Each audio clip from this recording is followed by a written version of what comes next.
Imagine this. You step into a pottery studio. You can smell the damp clay, hear the wheel whirring. You're ready to create something, right? To really get your hands dirty. That feeling of potential. Exactly. But then the instructor does something, well, really unexpected. Something that isn't just about technique. They set up this experiment. Super simple, but incredibly insightful. And it might just change how you think about high performance, about mastery. Sounds intriguing. So not just about making pots. Not at all. Today we're doing a deep dive into this very experiment one coach, Ed Padalecki, often talks about. It gives these amazing practical insights into how top performers really get there. And what was fascinating, I think, is how universal it is. This isn't just some quirky art class story. Right. It taps into a core principle of learning and achievement that you see everywhere. Business, coaching, athletics, you name it. It really does. And the results, well, they're pretty surprising. They definitely push back against some common ideas about success. Okay, let's get into it then. Coach Padalecki describes this imagined class, right? The instructor splits the students, two groups, and they get graded totally differently, almost opposite ways. So what were the instructions? For group one, the instructor says your grade is purely based on quantity. Simple as that. Quantity, how does that work? They needed to produce 50 pounds of finished pots by the end of the term for an A, 40 pounds for a B, 30 for a C. Wow, so just sheer volume, the weight of the clay they processed. Exactly. No mention of how good the pots looked, just pounds. Okay, and group two? Group two gets the assignment many of us might actually prefer, instinctively. The instructor tells them, you're graded on quality. Ah, the masterpiece approach. Precisely. You only need to make one pot all semester. Just one? Just one. But it has to be perfect, flawless, museum quality. Their entire grade hinges on that single piece. The one group churning out weight, the other aiming for that single perfect creation. Polar opposites. Totally. So fast forward to the end of the semester. All the pots are there. Time for grading. Which group do you think actually produced the best pots? Logically, you'd think the quality group, right? Focused on perfection. That's what intuition suggests. But here's the kicker, the really surprising part Coach P highlights. It was group one, the quantity group. They didn't just make the most pots, which you'd expect. They made the best pots. Demonstrably better quality, more skill, more artistry. So the ones focused on volume ended up with higher quality too. That's the core lesson right there. It's almost stark. Repetition beats perfection. That is incredible. It flies in the face of so much advice, aim for excellence, plan meticulously. Right. So why does just doing a lot of something lead to better results than focusing intently on making one perfect thing? What's happening there? Well, if you think about what was actually happening in each group, it starts to make sense. The authors of a great book, Art and Fear, touch on this exact dynamic. Oh, yeah. What's their take? They point out that the quantity group was constantly they were making pot after pot, right? And crucially, they were learning from their mistakes along the way. Making adjustments with each try. Exactly. Yeah. Hands-on, practical learning. Meanwhile, what was the quality group doing? Thinking, planning. Theorizing, mostly. Yeah. Thinking about what the perfect pot would look like, how it should be made, but not actually making many pots. So one group is practicing, the other is pondering. Pretty much. The result, as the authors memorably put it, was that the quality group ended up with grand theories and a pile of dead clay. They hadn't actually built the skill through practice. Wow, a pile of dead clay. That's harsh, but probably accurate. It paints a picture, doesn't it? And this isn't just some abstract creative insight. It maps directly onto solid principles of performance psychology and even how our brains work. Okay, connect those dots for us. How does this relate to, say, how athletes train or executives perform? Well, first off, the quantity group was essentially engaging in what we call deliberate practice. Which is key for mastery, we know that. But what does that mean here? It means they weren't just mindlessly making pots. Each attempt, even if imperfect, was an iteration. They were getting feedback from the clay itself. This worked, this didn't, and adjusting. It's focused effort, learning, refinement. Like a basketball player drilling free throws, not just shooting around aimlessly. Precisely. They were also taking action under real-world conditions, even if it's just the pressure of the wheel and the clay. They weren't just reading about pottery. They were doing pottery. That hands-on experience accelerates learning massively compared to just thinking about it. You learn by doing, essentially. And there's a psychological component too, psychological flexibility. By not being obsessed with making each pot perfect, they were likely more willing to experiment, to fail, to try new things. Less fear of messing up that one precious masterpiece. Right. They could afford mistakes, which ironically probably led to faster learning and better results overall. They weren't paralyzed by perfectionism. That makes sense. You're freer to learn if you're not terrified of errors. And then there's the brain science.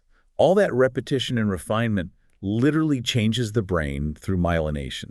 Strengthening the neural pathways. Exactly. Every time they centered the clay, pulled up the walls, shaped the rim, those actions, repeated over and over, caused the brain to wrap myelin sheaths around those specific neural circuits. Making them faster, more efficient, more automatic. It's like paving neural superhighways for that skill.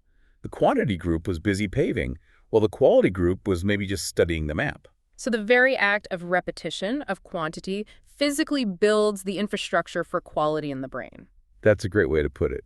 You can't just will those pathways into existence by thinking about perfection.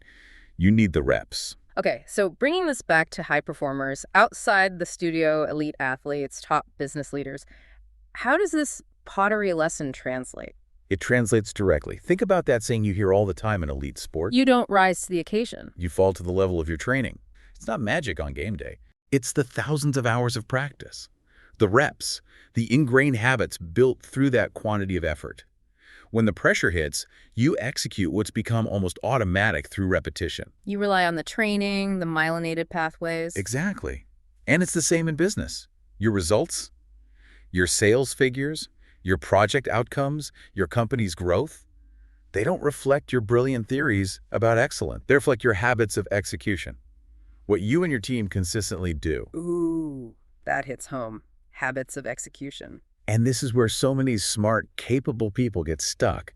They fall into the trap Coach P implicitly warns about. The perfection trap. Yeah. Overthinking, overanalyzing, trying to perfect the plan, the strategy, the presentation before they actually act. Spending weeks on the perfect slide deck instead of making the call. Or months refining a business plan without actually testing the core assumptions with real customers. Their intellect becomes a roadblock. They're stuck theorizing, creating their own pile of dead clay. But what about fields where mistakes are catastrophic?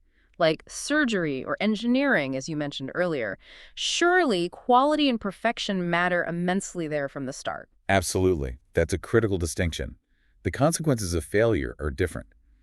But the learning process to get to that point of high-stakes performance still relies on reps. How so? A surgeon doesn't just walk into a complex operation cold. They've done countless hours of simulation, practice on cadavers, assisted on similar operations.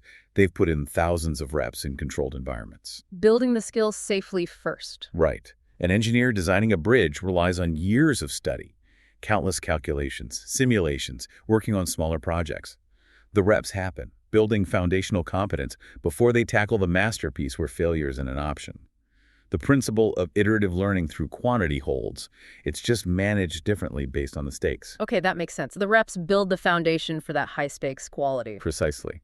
And top performers understand this instinctively, or they learn it quickly. They don't wait for perfection. They get in reps. They act. They iterate fast. They launch version 1.0, get feedback, and improve. They learn through doing, through action, not through endless overanalysis. It's about momentum and learning from the process itself. That consistent effort, that willingness to be imperfect initially, is what truly drives sustained excellence. It's about engaging with the work. So let's make this really practical for everyone listening. Coach Padalecki doesn't just share the story. He gives a challenge. Based on this idea, he calls it the 1% better daily. It's about applying this insight directly. He asks a really pointed question. Are you trying to make the perfect pot in your work or life right now? Or are you focused on producing with intention, knowing that each attempt, each iteration moves you forward? It forces you to be honest about where you might be stuck in that quality trap. Definitely. So the challenge he lays out is pretty straightforward. First step. Identify the pot you've been putting off. We all have one.